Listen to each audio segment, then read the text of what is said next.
I'm Tracy Baxter with today's Record Newswatch. Fire officials in Walden say they know what touched off an overnight fire that gutted an apartment house in the village. The 4-alarm blaze ripped through the interior of this 3-story brick facade structure at number 1 Walker Street, leaving 12 residents in the 4 apartments homeless.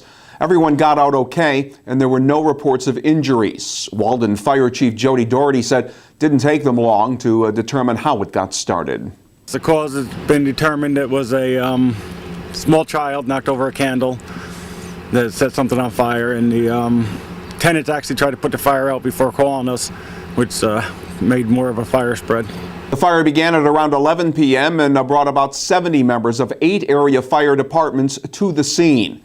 Keith Sully, a married father of 3, was among those left homeless. He was back this morning looking for things to salvage in his gutted apartment. The neighbors yelling, and I looked out and they were running their dogs out, and I realized there was flames and smoke, so I got my animals out and we did the best we could to help everybody. And it was scary though.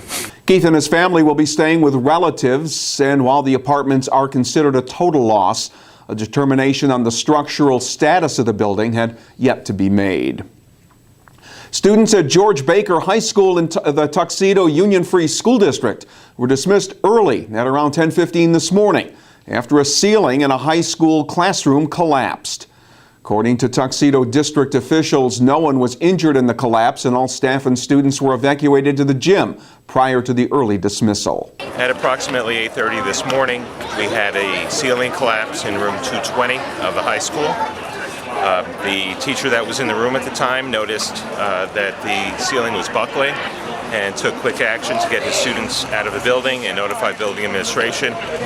The building was evacuated immediately to the gym. Everybody got out of the building safely. We are now getting ready to dismiss the students at 10:15. Again, all students and staff were evacuated safely. No one was injured whatsoever. We have building and state education department engineers that will be assessing the building. As a result of today's early dismissal, the Baker High School musical production that was scheduled for this evening was canceled.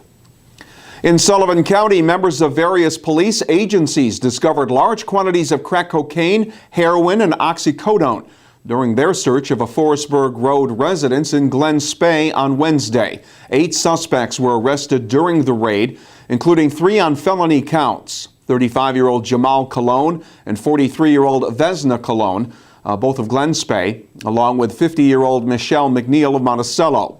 State police, along with the FBI, took part in the raid that was the result of reported drug activity in the residence. Elsewhere, a Kingston man has been arrested for stealing, then cashing a check in the amount of $4,800 that had been written on a closed account. 21-year-old Elijah Cabrera has been charged with grand larceny, forgery, and criminal possession of stolen property, all felonies. Cabrera is currently in state prison, where he's currently serving time on unrelated charges. It's been closed for about 3 years, but now some new life and new jobs could be coming to the property that used to house the Mid-Orange Correctional Facility in the town of Warwick. Officials representing the town's local development corporation and the Orange County Partnership gathered at Town Hall to announce the news that the state had just approved the transfer of the former prison to the town for future economic development at what will become an office and technology corporate park. We concluded the transfer of a surplus, shuttered, old, state-owned property that will now become the Warwick Valley Local Development Corporation corporate park. What many of you have known for decades as Mid-Orange Correctional Facility will now be known as the Warwick Valley Office and Technology Corporate Park, and here's our symbols here.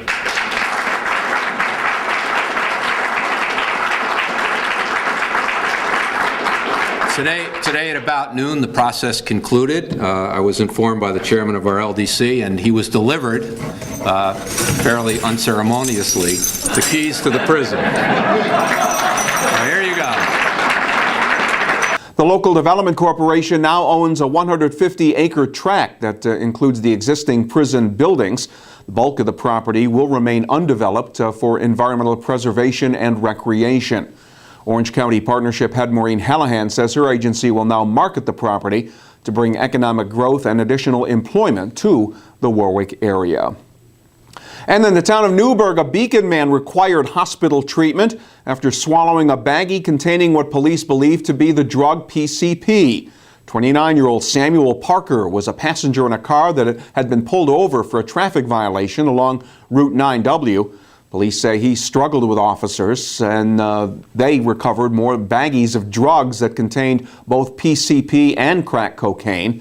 Following his release from the hospital, Parker was sent to Orange County Jail. He's been charged with felony drug possession and tampering with physical evidence. There are more seasonable temperatures in our weekend forecast. Saturday will be partly sunny with the highs getting up into the 45 to 50 degree range. That's sure to melt off more of our snow. As for Sunday, it'll be partly cloudy and not as mild, with temperatures topping out around 40 degrees. Well, stay connected to what is happening all weekend long right here at Record Online.